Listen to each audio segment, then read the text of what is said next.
Il a plein de billets à dépenser, poto. On fonce. On a dit qu'on avait un défi à relever, frérot. Darrell Morey tire sa révérence après 13 saisons à la tête de la direction sportive en tant que general manager des Rockets. Avoir ta réaction sur un dirigeant de la NBA qui aura quand même marqué son temps, son époque, à travers notamment les analytics. Tout à fait, ouais, les analytics, grand fan de ça, le père Moret. Il ne jurait que par ça, à tort ou à raison, on l'entendra comme on voudra. Son bilan, extrêmement positif, il faut quand même le souligner. 13 saisons, il a été deuxième sur toute la période, en fait, il est deuxième, tout simplement, de la NBA en termes de victoires. Après, il y a les victoires qui comptent aussi en playoff où ils sont passés à côté. Ils sont allés chaque année en playoff. C'est à souligner. C'est à souligner quand même sur l'ère d'Daryl Morey chaque année en playoff. C'est pas une mince affaire dans une conférence Ouest où ils n'ont pas forcément été hyper bien lotis au niveau des joueurs. Il a ramené le père James Harden, Westbrook, gros trader, gros trader, 77 trades, je crois, un truc comme ça, mais c'est au-delà du nombre. C'est Et dans des moindres, l'importance des trades. C'est ça, ouais, l'importance. Il a quand même fait venir Dwight Howard après son échec aux Lakers. Il a fait venir Chris Paul après l'échec aussi, lui, aux Clippers. Il y a quand même de gros noms qui sont passés du côté des Rockets. Je sais pas si tu en as d'autres comme ça, d'autres noms. Russell Westbrook en date, là, le dernier. Pardon, oui, bien sûr, Russell Westbrook, excuse-moi. Donc, ouais, c'est vrai que c'est quelqu'un qui aura marqué son époque, son temps.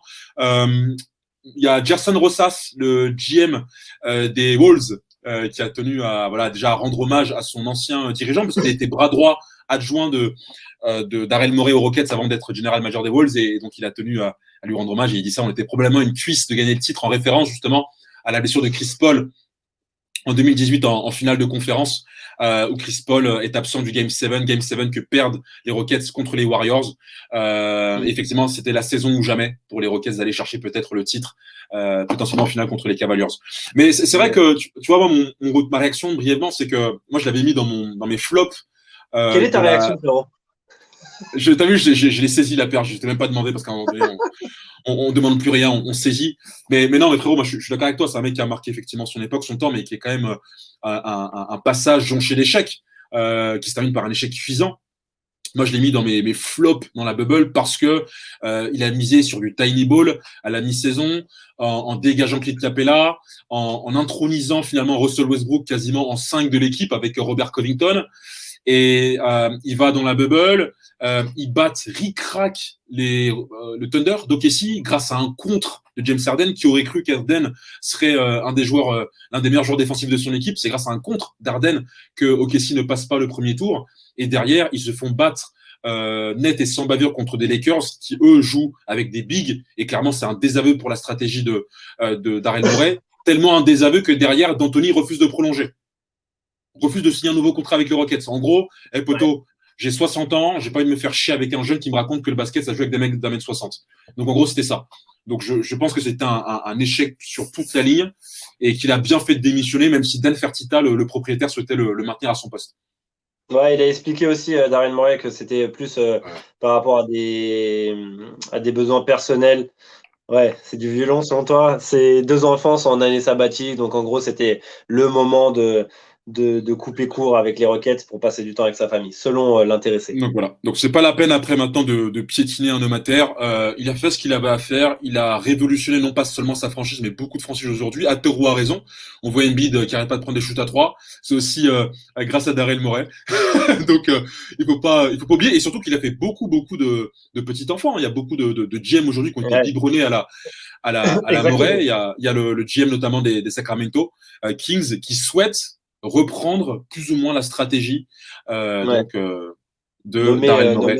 Suite au départ de Vlade Divac.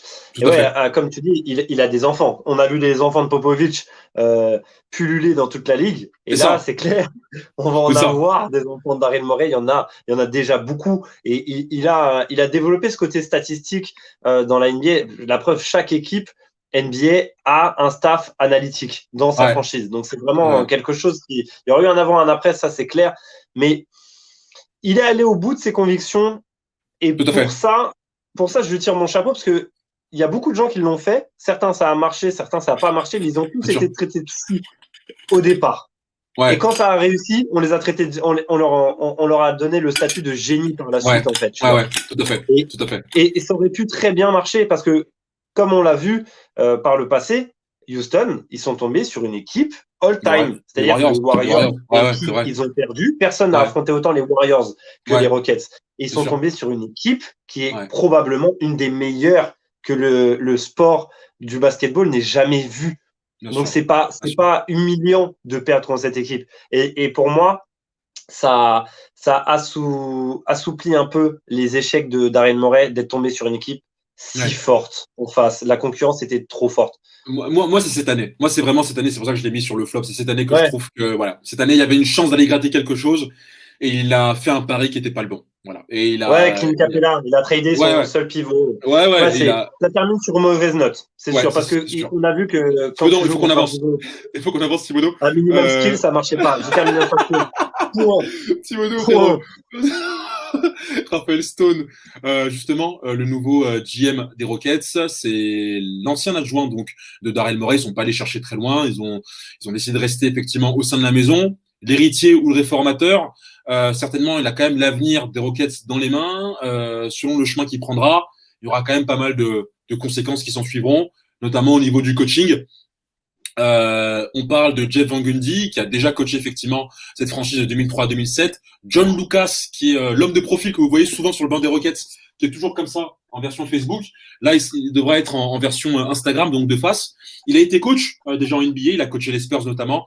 À son palmarès, il a une demi-finale de conférence. Il a aussi été joueur des Rockets. Il a notamment fait cette finale de 86 avec les Twin Towers, Ralph Simpson et Hakeem Olajuwon en 86, perdu contre les Celtics. Ta réaction, rapide. Franchement, j'aurais peut-être évoqué un troisième larron dans l'histoire avant la personne de Kenny Atkinson. Non, je suis pas chiant, frérot. Kenny Atkinson. Je mettrai Kenny Atkinson dans la discussion parce que je pense que ça peut lui correspondre. C'est un petit peu un upgrade par rapport à ce qu'il avait eu à Brooklyn. Et dans un effectif où il y a une bonne ambiance, je le verrais bien là-bas, le Kenny Atkinson, mettre un peu un jeu collectif là-bas. À voir. En fait, le truc, c'est que là, maintenant, il faut vraiment remobiliser les troupes parce que les Lakers, tu sens qu'ils sont intouchables, à moins que LeBron se blesse. Tu sens que là, ils sont partis pour aller dominer la conférence Ouest. Les Warriors reviennent très fort et tu sais que c'est la bête noire des Rockets. Et de l'autre côté, tu as les Nets. Et tu as le Heat qui est très, très fort. Donc, il faut aller remotiver Harden et Westbrook et leur dire les gars, on a une chance. On a une chance d'aller gratter un titre. Or, ça va être quand même compliqué. Est-ce que tu penses qu'un mec comme Atkinson peut être ce mec-là capable d'apporter un brin d'optimisme dans un avenir qui est quand même assez compliqué avec des joueurs qui sont vieillissants. Je rappelle qu'Harden et Westbrook, c'est plus de 30 ans. Autant que les deux autres intéressés en la personne de Van Gundy et John Lucas. Ouais. J'ai peu d'espoir pour les Rockets en sachant que je suis pas un grand fan de James Harden. Ouais. Je vois plus aller chercher encore un titre de meilleur scoreur qu'un titre, tu vois. Ouais, c'est ce qui me dérange en fait. Est-ce qu'il est arrivé à maturité pour se dire je veux gagner et ça passe par des sacrifices au niveau du jeu? Je pense pas. Bien sûr. Je rappelle quand même que si Jeff Van Gundy et John Lucas, parce qu'on parle d'un tandem à la tête des Rockets, ce serait un retour old school. Parce que quand t'entends Jeff Van Gundy qui commente les matchs sur ESPN, t'entends pas Analytics, t'entends pas un jeu sans pivot, t'entends pas un jeu avec des mecs d'un 96, non, t'entends un jeu joué de right way, de la meilleure des manières, tu vois. Donc, ce serait effectivement un retour en arrière. Est-ce que Harden est prêt, justement, comme tu le dis, à lâcher du terrain? Je suis pas sûr. Je pense que ça lui plaît d'être le meilleur scoreur chaque année, d'être entre guillemets un monstre sans bague, peut-être. Ouais. À voir. Tu le vois là, sur le bandeau rapidement, Poto, les deux contrats les plus lourds peut-être de la NBA avec Chris Paul au sein d'une même franchise, celui d'Harden et de Westbrook. Jusqu'en 2023, tu as le contrat effectivement aussi d'Eric Gordon. Tu as PJ Tucker qui est free agent l'année prochaine. On a vu qu'ils avaient grandement besoin forcément d'un big man. Comment tu vois l'avenir, notamment en termes de recrutement et de trade pour les Rockets? Le salarié cap est mort. Ouais, c'est mort au niveau du salarié cap. C'est 80 millions à eux deux, je crois. C'est plus de la moitié du cap space juste avec ces deux joueurs. C'est ça, ouais. Donc, Le pari, il est assumé jusqu'au bout. Donc, c'est-à-dire que le nouveau GM et le nouveau coach vont devoir faire avec, parce que la franchise a pris des paris par le passé qu'ils vont devoir en fait eux assumer. Ça fait mal, hein. Je pense que ça va être très très chaud. Priorité, et ça paraît évident, c'est Au trouver big un man. pivot. Ouais, bien sûr. Bien sûr. Trouver un pivot. Après, voir quel profil de pivot ils vont aller chercher. Est-ce qu'ils vont chercher ce qu'ils ont lâché? Est-ce qu'ils vont chercher un mec qui est capable de défendre et prendre des rebonds offensifs? Et il cherchait Nerlens Noel. Il voulait, apparemment, Daryl Morey voulait avant la bubble Nerlens Noel. Donc, mais Mhm. OKC a dit non. Et on Un rigolerait slasher. fort à ce moment-là. Parce que tu lâches King Capella, qui est un des meilleurs, mine de rien, dans son registre. Prendre des rebonds, et défendre le cercle. Il est pas énorme en termes de défense, mais prendre des rebonds. Non, mais Il est défendre la bon, ligne à le 3 mec. points. Il défend la ligne à 3 points en plus, Ken Capella. Il court, il peut défendre la ligne à 3 points. Mais moins Ouais. bon sur la défense au cercle, mais il peut défendre la ligne à 3 points et faire des blocs, tu vois. Et c'est dommage d'avoir lâché, ouais. Non, à voir quel profil ils vont aller chercher, mais ça passera par un trade. Je pense qu'il va falloir qu'ils lâchent un de leurs nombreux ailiers. Après avoir lequel, hein, mais ils ont de l'ailier à foison dans cette équipe, donc Ah, comme je va te dis, falloir hein, lâcher. Covington, il est sous contrat jusqu'en 2022. Gordon, bon, il est pas lié lui, mais il est en contrat sur les 5 prochaines années, avec Ouais, en gros 75 millions d'euros, de dollars, pardon, d'euros. Et en free agency, en gros, tu as Chandler, tu as Jeff Green, tu as Austin Rivers avec une option à 2 millions, mais je pense qu'il va tester le marché, à Austin deux Rivers. minutes. Ouais, il va Ouais, tester il le va marché. tester le marché cette saison, ouais. Donc, C'est sûr et certain. c'est ça. Et donc, selon toi, trader qui? On prend les mêmes, on recommence ou Il faut trader. Westbrook? Ça me fait Westbrook? chier. Westbrook? Il va falloir Westbrook? trouver des intéressés. Bah, Westbrook, moi j'imagine des franchises qui sont en besoin de stars. C'est Westbrook, Ouais, il est Jordan. Charlotte. Je te l'ai dit, c'est une star Jordan. On sait très bien que Michael Jordan apprécie énormément Westbrook. Est-ce que il pourrait pas la Charlotte? Après, Moi, c'est vrai que le poste de meneur est bloqué avec Terry Rozier notamment et Graham, mais c'est Westbrook, c'est je All-Star. pense que Westbrook, ça serait intéressant s'ils arrivent à le faire partir. Après, je Ouais, pense pas qu'il y ait des équipes intéressées par le contrat de Westbrook, 40 millions la saison. ouais. Même comme ils mettent en besoin de stars, je vois que New York, entre guillemets, pour aller faire une dinguerie pareil. Détroit, Aller Détroit, chercher Détroit. Ouais, mais il faut voir les contreparties. Est-ce que ça va C'est ça, intéresser Houston, tu vois, c'est ça, ouais, bien sûr, bien c'est sûr. pas rien, c'est pas rien. Mais bref, Ah, je verrais plus un trade autour de joueurs qui ont vraiment une forte valorisation sur le marché actuellement, PJ Tucker. style Covington, PJ Tucker. PJ Tucker, en plus, Je il a pense que 35 ans, il lui reste un an de contrat. Je pense que, ouais, peut-être que. ça va s'articuler autour de ça, je pense. Ouais, ok. Très bien. Bah, écoute, frérot.